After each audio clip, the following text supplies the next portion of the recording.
Ladies and gentlemen, good day and welcome to Apollo Hospitals Limited Q3 FY24 earnings conference call.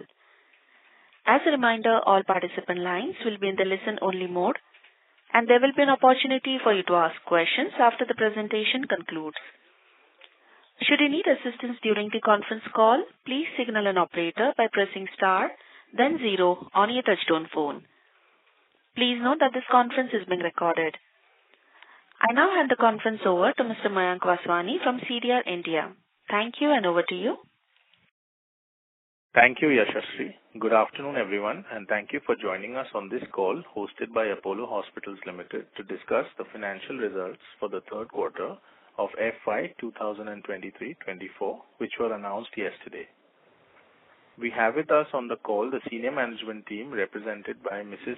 Sunita Reddy, Managing Director, Dr. Hari Prasad, President of the Hospitals Division, Mr. A. Krishnan, Group CFO, Mr. Sriram Iyer, CEO of AHLL, Mr. Obul Reddy, CFO of the Pharmacy Division, and Mr. Sanjeev Gupta, CFO of Apollo 24/7. Before we begin, I would like to mention that some of the statements made in today's discussion may be forward-looking in nature and may involve risks and uncertainties. Please note the disclaimer mentioning these risks and uncertainties on slide 2 of the investor presentation shared with all of you earlier.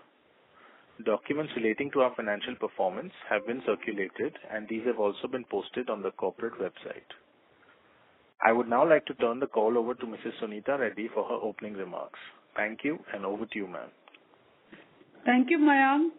Good afternoon, everyone. Thank you for taking time out to join this earnings call. I believe that all of you have received our earnings document, which was shared earlier today. We are pleased to report a strong performance in the third quarter of the financial year 2023-24. While there was undoubtedly been some impact from seasonality, holidays, and the cyclone in Chennai, we have reported double-digit growth in revenues and ARPOB this quarter on a year-on-year basis. Further, there has been continued progress in strategic imperatives such as further improvement in specialty mix and enhanced payer mix, clinical augmentation, and digitization. Our healthcare services business witnessed a strong 12% year-on-year revenue growth in Q3 FY24, sustaining the pace of growth from the start of the fiscal year. Volume growth has contributed about half of the revenue growth, while the rest has come through pricing, payer, and case mix improvements. Within this, the insurance revenues grew by 16% and contributed to 43% of total hospital IP revenue. Overall occupancy across the group was at a healthy 66%. This was achieved despite a reduction in the ALOS and a planned calibration of institutional volumes. ARPOB on an overall basis increased 10% year-on-year to 56,368 rupees. Against this backdrop, let me take you through our financial results. Consolidated revenue grew by 14% to rupees 4,851 crores. Healthcare services grew by 12% to 2,464 crores. Revenues from Apollo HealthCo were at 2,049 crores in Q3 FY24, a growth of 17% year-on-year. Revenues from Apollo Health and Lifestyle registered a growth of 8% year-on-year at rupees 338 crores in Q3 FY24. The diagnostic vertical within AHLL recorded revenue growth of 19% year-on-year and was at 112 crores. Consolidated EBITDA was at 614 crores, an increase of 21% year-on-year. Within this, healthcare services EBITDA was at 586 crores, registering an 8% growth year-on-year. Healthcare services margins were at 23.8%. Margin impact was due to the reduced share of elective and surgical revenues in the revenue mix due to the holiday and festive season, as well as investments in clinical talent that have been made to strengthen our clinical profile, which is yet to be fully optimized. The pharmacy distribution business in Apollo HealthCo recorded an EBITDA of 134 crores, a year-on-year growth of 8%. In a significant milestone, Apollo HealthCo has reported a positive EBITDA of rupees 2 crores, registering a break-even performance for the quarter, 1 quarter ahead of guidance. AHLL recorded an EBITDA of 26 crore in Q3 FY24. Consolidated PAT was at 245 crores, a growth of 56% year-on-year. Healthcare services PAT was at 287 crores, up by 10%. Within the healthcare services business, we have delivered an ROC of 26.5%, with a balanced ROC across all our geographies, metros, Tier 1 and Tier 2. Looking ahead, we believe our healthy mix of metro and non-metro beds will lead to further improvement in ROCE. We have also carefully studied the key markets and micro markets in the country, the demand-supply gap, and have set in motion a plan to add 2,000 beds over the next 4 years at a cost of 3,000 crores. This plan is well underway, and we will operationalize our hospitals in Pune, Hyderabad and Kolkata, as well as the brownfield expansion in Bangalore in FY25. Private label and generics business contributed 16.55% of total pharmacy revenues, with an improvement of 55 basis points over last year. The platform GMV of 24/7 was at 658 crores, a growth of 21% on a sequential quarter basis. We are committed to achieving break-even for Apollo 24/7 digital business within AHL in the next 6 to 8 quarters. We have begun to see the effects of our integrated network with traction on net new footfalls coming into the system, as well as more people consuming our services across the formats. We had over 450,000 new registrations this quarter within hospitals and over 160,000 incremental footfalls in the AHLL vertical compared to the same quarter last year. Our digital platform 24/7 added 2 million new users this quarter. We believe that this comprehensive platform, with opportunity for improving our offering on consumer experience and lifetime value, offers us a competitive moat and headroom for accelerated growth, with each of our verticals delivering on their strategic promise. The network effect will deliver a holistic solution for the consumer and lasting relationships. I would like to highlight that Apollo Hospitals has emerged as the first private hospital group in India to have successfully completed CAR T-cell program. The group will now provide access to made-in-India CAR T-cell therapy, a state-of-the-art treatment option for cancer patients. This is in keeping with the spirit of clinical pioneership that we have always stood for. Our efforts to offer outstanding clinical programs and technologies and deliver the best clinical outcomes for those who trust us has always been at the core of our DNA.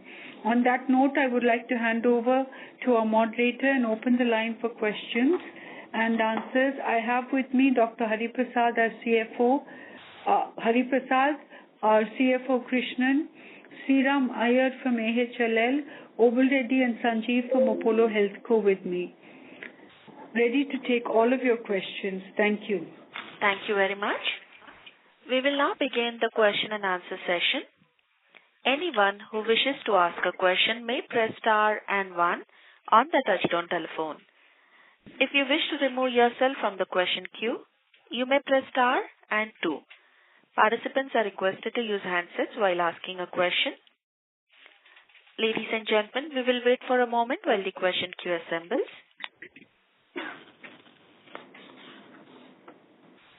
In order to ensure that the management is able to answer queries from all participants, participants are requested to restrict to 2 questions at a time. You may join back the queue for follow-up questions. We'll take a first question from the line of Damayanti Kerai from HSBC. Please go ahead. Hi, good afternoon, and thank you for the opportunity. My first question is on margin trajectory for hospital segment. So, ma'am, obviously you mentioned you are investing in clinical talent for new facilities, etc. and we have seen margins falling off from, say, mid-20s to around 23.5% or so.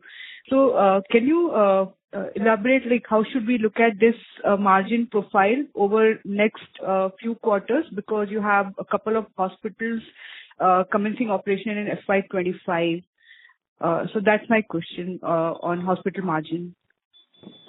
So 2 points, we are, as we said, we are clearly wanting to, this quarter has been as you know, a bit of a seasonal low quarter. So going forward, our focus clearly is to work on 3 levers. One is, the one lever is the inpatient volume increase that we have been speaking of. And clearly there are plans as part of our annual operating plan discussions, etc., to push each of the units on increasing the inpatient volumes across their facilities, and that's what we are working on.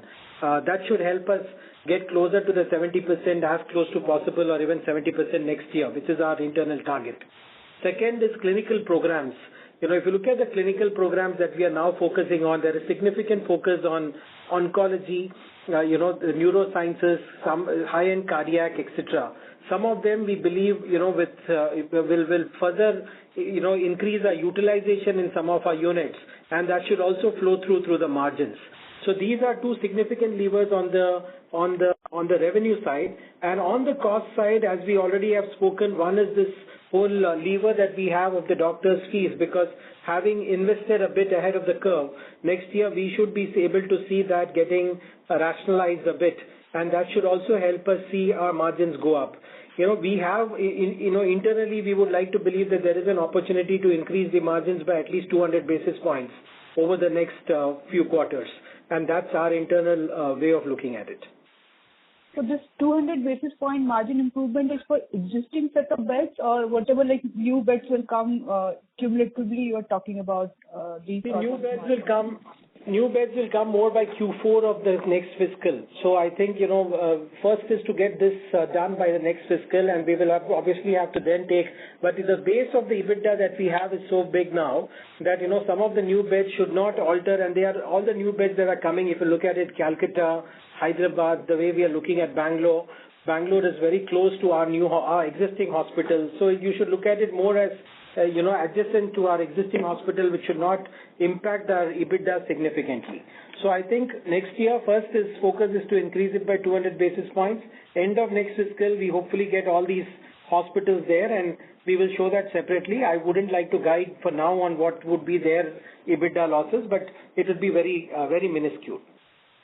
Okay, that's helpful. My second question is on 24/7 platform. So obviously with improving profitability, you are now expecting break even for this in next 6 to 8 quarters. So what a plan for this? Like, are you still looking for fundraise, or do you want to put out separate IPO, etc.? So any plan for 24/7 in, say, next 2 to 3 years?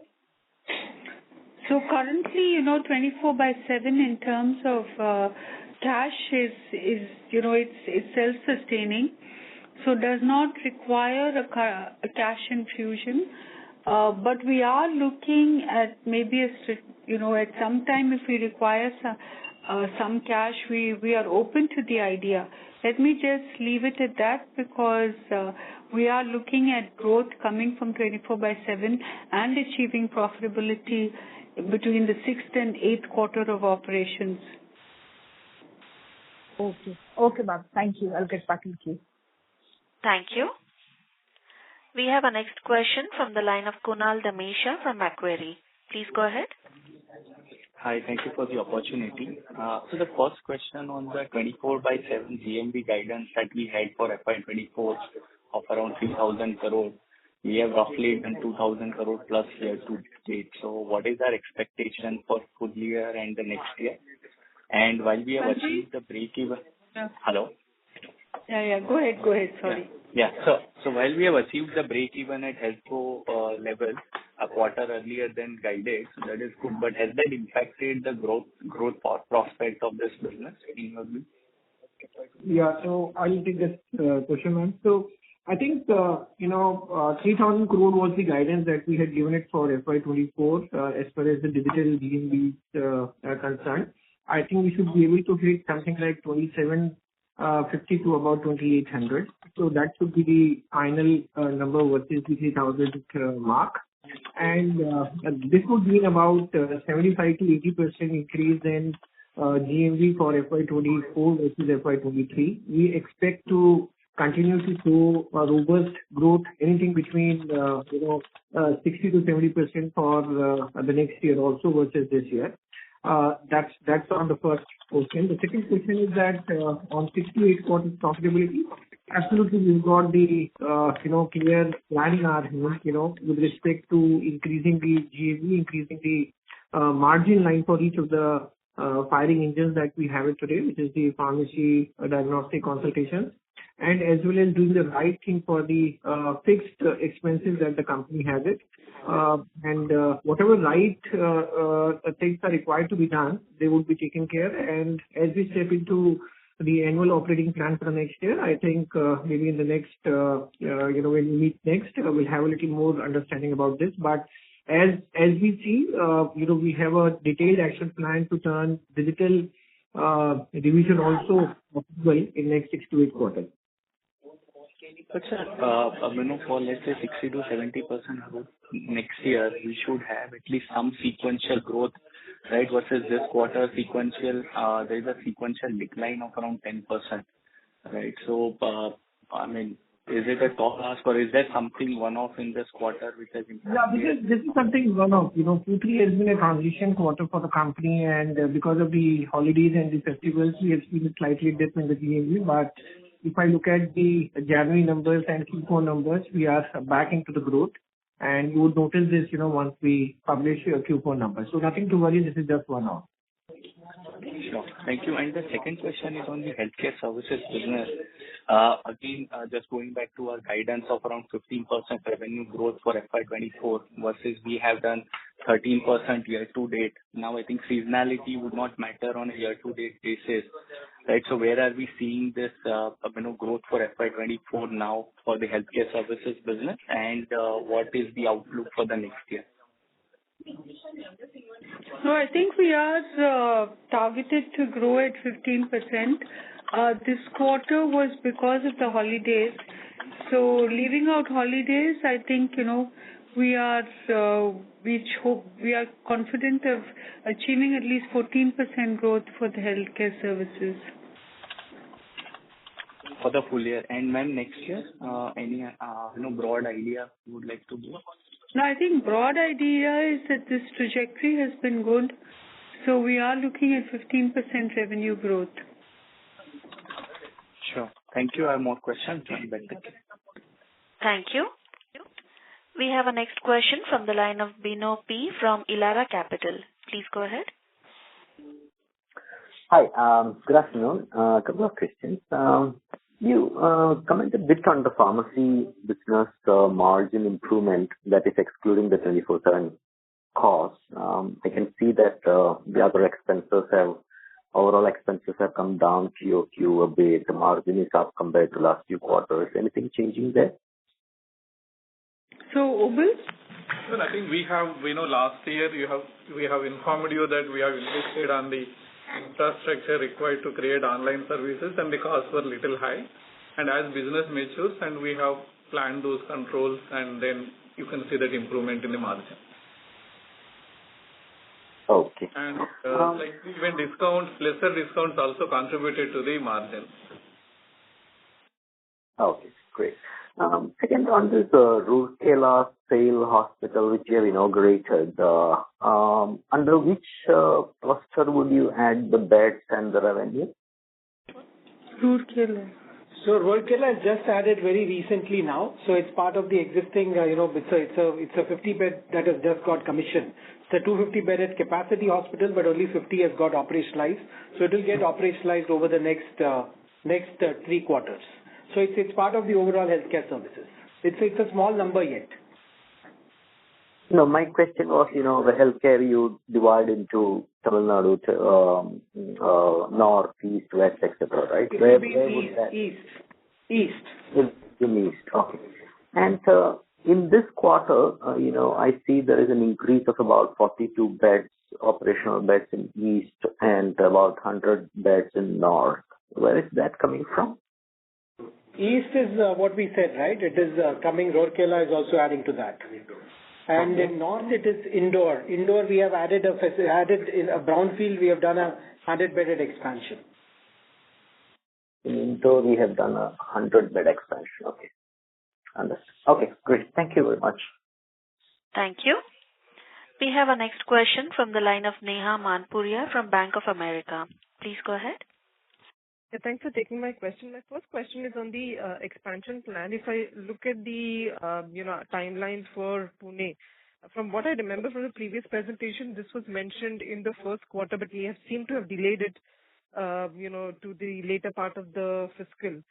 Any specific reason, of the significant delay in commissioning of that project? Yes. So the current hospital project, we have 220 beds, but we have the capacity to add another 200 beds. So we are building the superstructure so that, we can gradually add 100 beds every year post this year. Oh, okay. So it's just to complete the superstructure for the additional. Yes. Understood. Okay, got it. And my second question on 24/7 and the comment that you mentioned of achieving break even in 6 to 8 quarters. Would that be possible, with the existing services that we have in 24/7, or would that target require us to add more services to the platform that we have talked about in the past? Subscription, insurance, etc. Would that be key to getting to that break even in 24/7? Because from the existing business, given your GMV guidance, I'm not able to get to the math of break even in 6 to 8 quarters. I think, first, honestly, it has to be a mix of the new set of verticals also, which are, which provide you better margin. And, we talked about the entire digital therapeutics, as one of the offerings. And sometimes like we also talked about the insurance distribution. In fact, the insurance distribution is something which we started softly, from January this year. And apart from these two verticals, obviously the entire monetization of, the app and the website is still not being done as much as we would like to do it. So I think these three particular offerings, which is digital therapeutics, insurance, and app monetization, these are the three segments, which would give you a better margin line. In fact, the entire earnings that you earn out of these three verticals would go back or flow back down to EBITDA.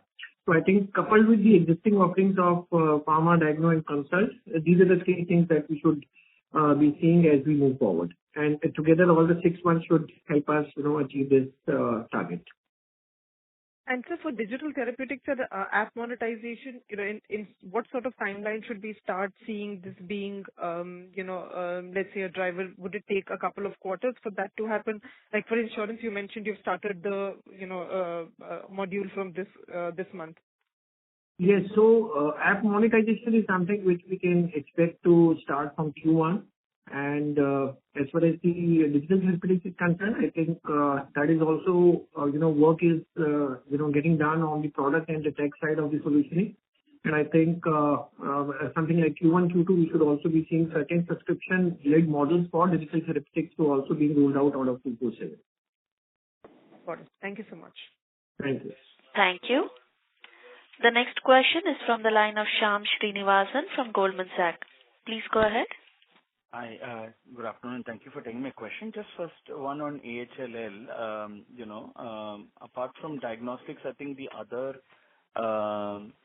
segments of it have been like slow growth for the 9 months, even for quarter 3. Anything that we need to keep in mind? Would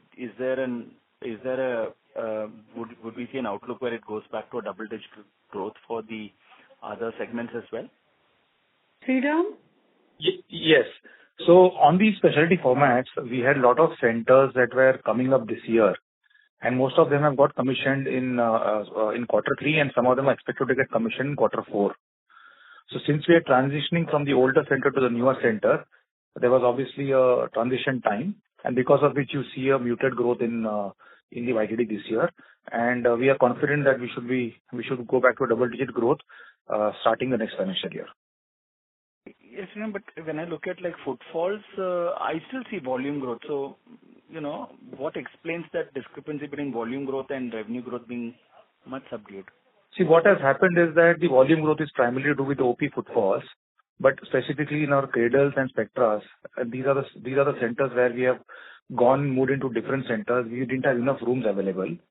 So that is why the entire, challenge that you see with respect to the volume growth. Also, we had a significant challenge in quarter three. If you see, the growth has been because of Chennai as well. So we had a couple of centers in Chennai. There was an extended delay for us to recuperate back to the business. So that also caused this. So those are primarily the two reasons. And we as I said, we'll be back to a double-digit growth, and we are expected to commission some of the centers in this quarter, in the quarter four. Got it. Helpful. And just last point on this AHL is on diagnostics, right? So we have done about 19-20% growth, but the variation, just looking at from an industry, seems to be all over the place, right? So we have low single-digit growth to companies like you growing 20%.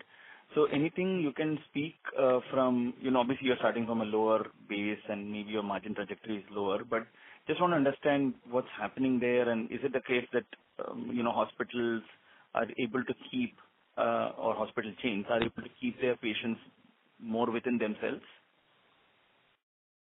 Yeah, I can talk about what we are really doing. So as you rightly said, the industry, all the listed players are growing anywhere between 10 to 12%. And out of that 10 to 12%, the volume growth is pretty much in single digits. So most of the growth is being driven by price. The good thing for us is that our entire growth is being led by volume. So the focus on really driving expansion, opening centers, and investing in new labs over the period of years is giving this kind of results. So we are bullish that we'll be able to sustain a 20% kind of growth levels, and we will be hitting this year at 470 crores of top line. And as I said, our outlook for this quarter also is at 20% kind of growth levels. And with respect to the industry, I think at some point of time, I think the industry is also getting matured in that sense. There is some price play that is coming into this one. So we see some bit of price rationalization happening in the market from across the industry. So I think all that is also coming into play where the volume growth is slightly becoming challenging. But as I said, we are positioned well, and we'll continue to invest on diagnostic business, and we have a outlook of 20% growth in the coming year as well. Understood. Helpful. Just a second question on Apollo 24/7. I'll be brief. We had 2 million registered users add up, but our daily active users have kind of come off. Is there a way in which we represent this number? Is it average versus period end? If you could help us, please. Yeah, that's the average number. And, what happens is that, typically in the e-commerce, when you get the registered users, it takes a little bit of time before they start transacting into your system, And so this is a little cyclical in nature, but as you move forward, you would see that, the impact of adding new customers into the daily active users and the weekly active users will start going down. Yeah, just a request here, because when we want to compare with historical numbers, it becomes very difficult. Right, last time I think we had 8.8 lakhs or 8.5 lakhs. Now it is 6 lakhs. And now you're saying it's average. So for us to see whether traction is happening, because the registered users are going up, but if the active users are not following comments, is a request, because if you change these parameters, then it's difficult for us to compare with historical numbers. No, it's same apple to apple. It's just this, as far as the Q3 is concerned, as I, said earlier also, this is the period where, we saw the seasonality impact, because of the holidays and festivals. But otherwise, the corresponding numbers are similar. And as I said previously, when you add new customer base, which is about 2 million for the entire quarter, the impact of that will start happening from the current quarter onwards. And maybe going forward, we'll start representing certain key matrices also, so that you all are well informed about those numbers as well, and compared, versus the previous quarters. Perfect. Thank you. Last question is on the GMV split. If you could give us some broad on what are the key line items in the GMV. So 658 crores for GMV for Q3 is about 50% is on the pharmacy. About 35% is the IPOP, which is the funnel to the hospitals, and rest about 20% is towards the diagnostic and the consultation. And versus Q2, is it very dramatically different? Not exactly. There is a slight, drop in the hospital side of the business. I think that's to do with the seasonality, but otherwise, I think nothing worrisome from that point of view. Just the seasonality impact of Q3. Thank you, and all the best. Thank you. Thank you. We have our next question from the line of Nitin Agarwal from DAM Capital. Please go ahead. Thanks for taking my question. On the offline pharmacy, can you give us a 9-month growth number for the offline business and the outlook that we have for the growth and profitability for this piece for the next couple of years? Pure offline business has grown at 19.4%, and we continue to grow around 20-22%. This is slightly because of the lower number of pharmacies we added during the year, which we are going to ramp up going forward. And Mr. Reddy, how do you see that playing over the next 2 years? 20% CAGR, if me around? We will be between the 20-22% as we guided always. And this year, because of the lower number of stores, and as I said, we'll be going back to the regular normal increase, and we assure you that we'll be around that percentage. And how does one look at profitability on this piece now over the next couple of years? Profitability, we have improved a lot. It will improve further, but I can't guide you the exact number. You have seen this quarter, a substantial improvement. We further have headroom to improve on that with the cost rationalization and growing the matured stores where we are focusing now. Okay, so if I were fair to say that, with the guidance that we have that the digital business will be break-even on its own over the next 6 to 8 quarters, we'll effectively, the offline EBITDA should pretty much should be equivalent to the overall healthcare EBITDA as we go forward 6 to 8 quarters. I agree with you, but this will have independent growth, whereas they will be achieving with their own revenues and cost rationalization. But you are right, Nitin. You are right. On a comparative basis, but this should flow through to Apollo HealthCo. Yes, we're looking at potentially like 800 to 1,000 crore EBITDA on the pharmacy, on the overall HealthCo business over the next couple of years. Couple of years, yes. You can take that about 20% year-on-year growth. Right. Okay. Thank you. Thank you. Ladies and gentlemen, we request you to restrict to 2 questions at a time. You may join back the queue for follow-up questions. Thank you. The next question is from the line of Dhiresh Pathak from White Oak. Please go ahead. Yes, thank you. So I hope I'm audible. I'm referring to slide 24 of the deck. So there on right hand side, you mention omni-channel pharmacy revenue, right? This is 2,583 crores, 2,583 crores. And on the left hand side, the total HealthCo revenue in the grid is 2,049 crores. So the difference is 534 crores.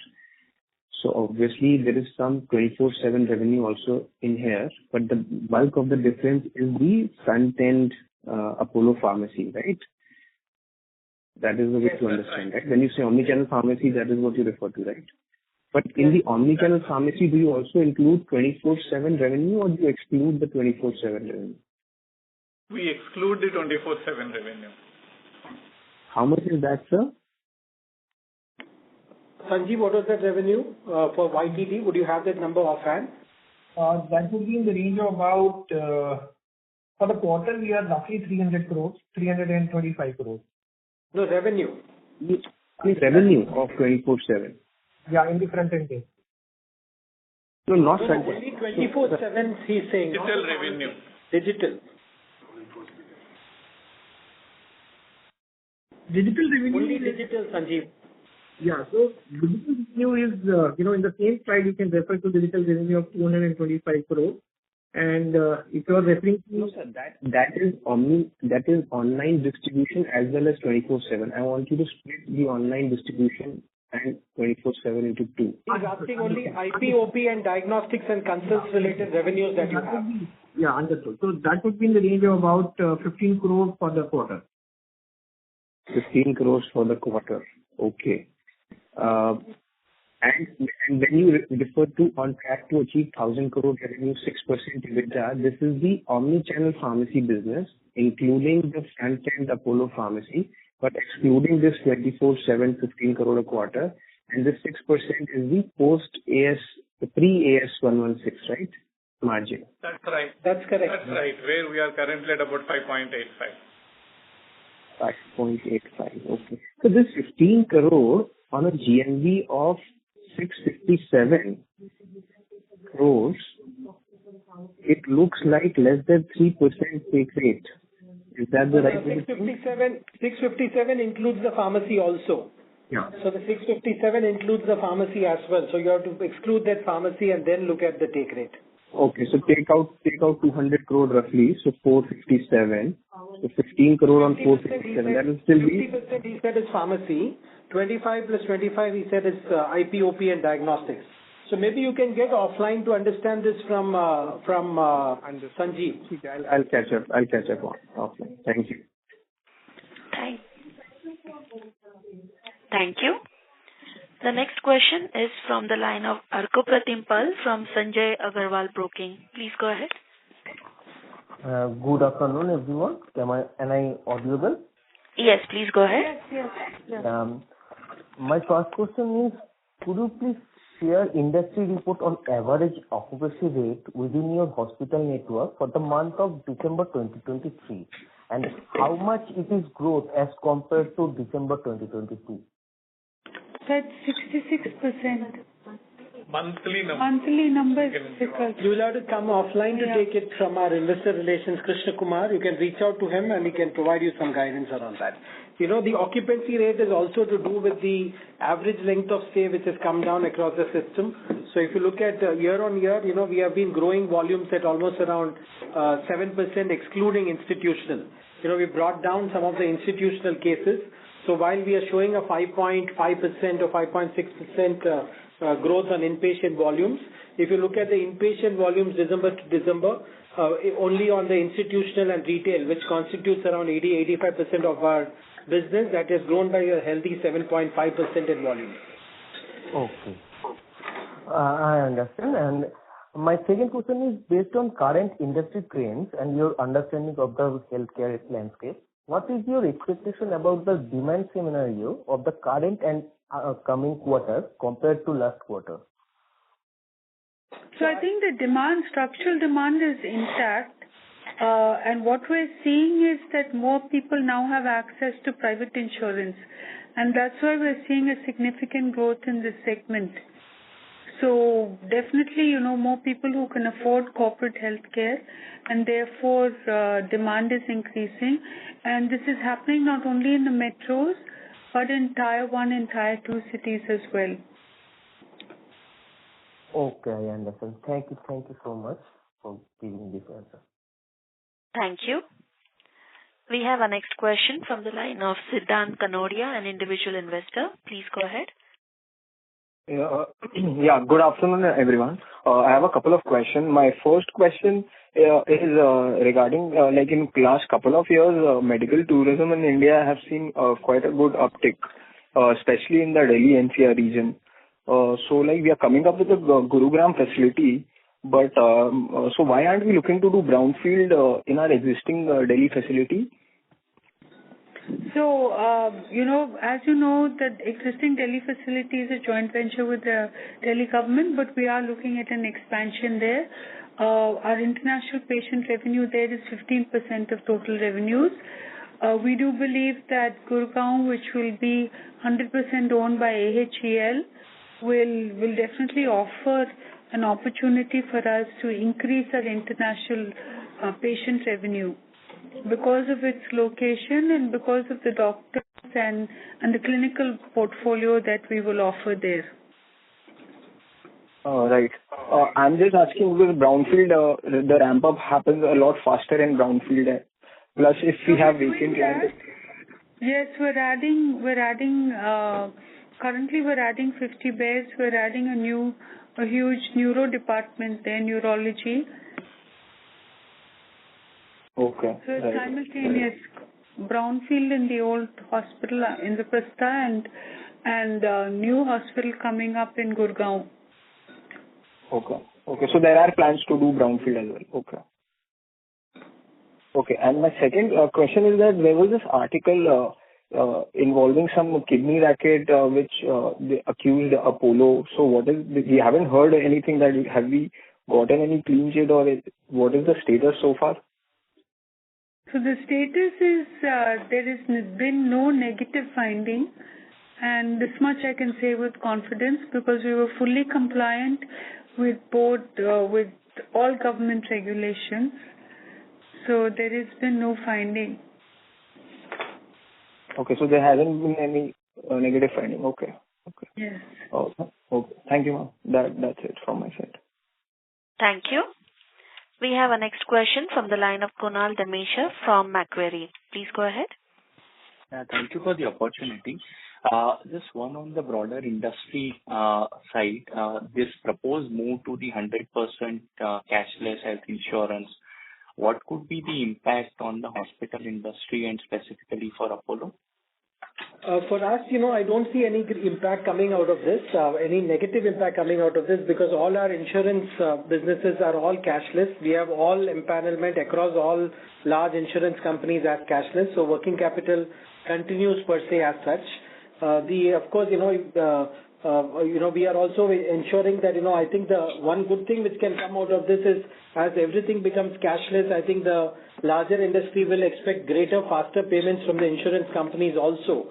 And we are hoping that some of that should hopefully come faster and it should ideally for people like us should shorten the receivables period also. But otherwise for us, nothing significant for now. Sure. And the second question on the 100 crore incremental doctor expenses that we have incurred this year, can we say that it is primarily attributable to the 150 beds which we have added in Indore and Roorkela or something, the Eastern region and Northern region? Not only that, it is something that we are planning across the system, because we clearly have 66% occupancy to move to 70 and we have even opportunity to grow some of the clinical programs as we spoke, right? So yeah. Clearly it is a combination of this and some of the clinical programs that we are planning. So there was a growth in oncology of 17%, urology of 14%, and all this growth is attributable to the new doctors that we've hired. Sure. And the last one, if you can share the take rates for the service lines for 24/7, the consultation, pharmacy delivery, and diagnostics. Yeah. So, on the pharmacy side, as you know, that the entire pharmacy comes back to us as a revenue as pharmacy distribution, so that's a straight revenue to us. As far as the consultation piece is concerned, consultation moves anything between 5 to 7% depending upon the category of the doctor and whether it is clinic or the hospital. On the diagnostic side, it is roughly between 15 to 18% depending upon the volumes as well as the class of diagnostic test. Sure. Thank you and all the best. Thank you. Thank you. Ladies and gentlemen, that was the last question for today. I now hand the conference over to the management for closing comments. Over to you.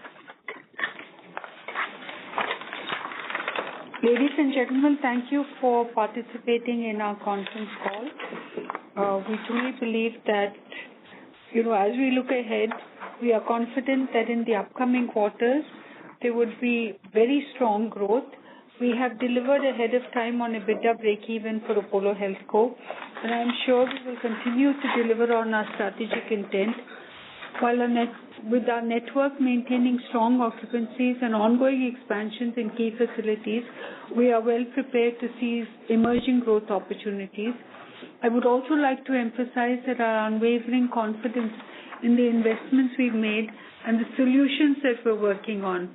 These efforts will surely differentiate us because they're anchored in a strong clinical core with convenience and access as key enablers. Once again, thank you for joining the call and we look forward to connecting with you in the future. Thank you, ma'am. On behalf of Apollo Hospitals Limited, that concludes this conference. Thank you for joining us and you may now disconnect your lines. Yeah. Thank you all.